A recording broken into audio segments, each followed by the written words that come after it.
What's the craziest NBA game you can remember? It doesn't matter, this one is crazier. You probably didn't know that Phil Jackson's first game as an NBA head coach was against Kobe's dad, or that the refs gave a player and coach 3 technical fouls each. But what you definitely didn't know is this was the first and only game in NBA history where one player scored for both teams, and he didn't do it by accident. This is a ClutchPoints original on why the 70s were so weird and how it produced the most unique NBA box score ever.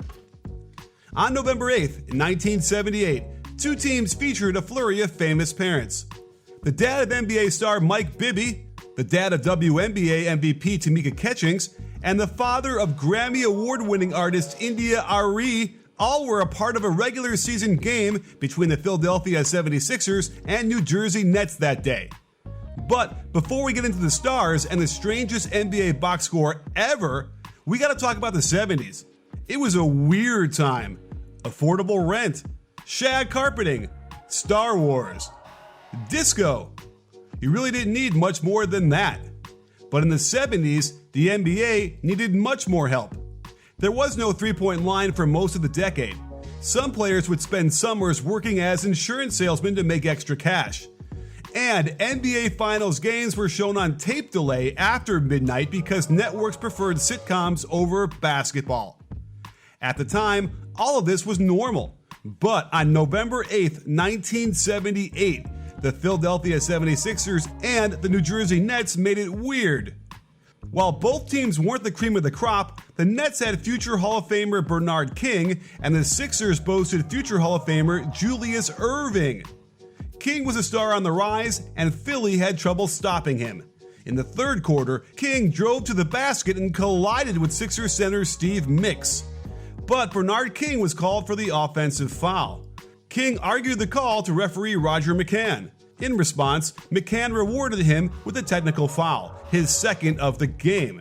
King was ejected and angrily stormed off the court. Still shouting, King kicked a courtside chair on his way to the locker room. Referee Richie Powers watched King's exit unfold and blew his whistle, assessing the star his third tech. But you can't do that in the NBA, as 2 techs is already an ejection. Nets coach Kevin Lockery jumped up to let Richie Powers know of exactly that. Powers promptly handed him an additional 2 technicals for his arguing, now giving Lockery 3 techs too. Taking over as head coach for the Nets was assistant coach and player Phil Jackson. As he player coached the rest of the game, Jackson accumulated his very first minutes of NBA head coaching experience.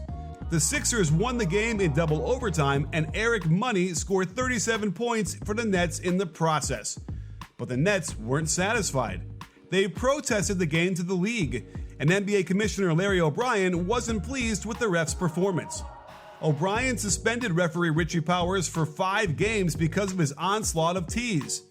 And O'Brien demanded that the game be replayed starting from when King was ejected. While the original game was played in November, the replay of the game wouldn't happen till March, when the 2 teams were scheduled to meet next. In the interim, the Sixers and the Nets made a trade. Eric Money and Al Skinner were sent from the Nets to the Sixers, and Ralph Simpson, Harvey Catchings, and Cash was sent to the Nets in return. When March arrived and it was time to finish the November game, the league had to decide whose team these players would play on. They decided to ultimately let them play for their current teams after the trade, or else they may try to sabotage their old team in favor of their new ones. The players found the situation hilarious. Ralph Simpson recalled that he and Julius Erving were laughing at the scene in front of them, one of the strangest they'd ever seen. Guys who had suited up for them months ago were now their opponents in technically the same game. 3 players, Simpson, Catchings, and Money, all ended up playing for both teams in that one game. The box score included all 3 under both the Sixers and the Nets.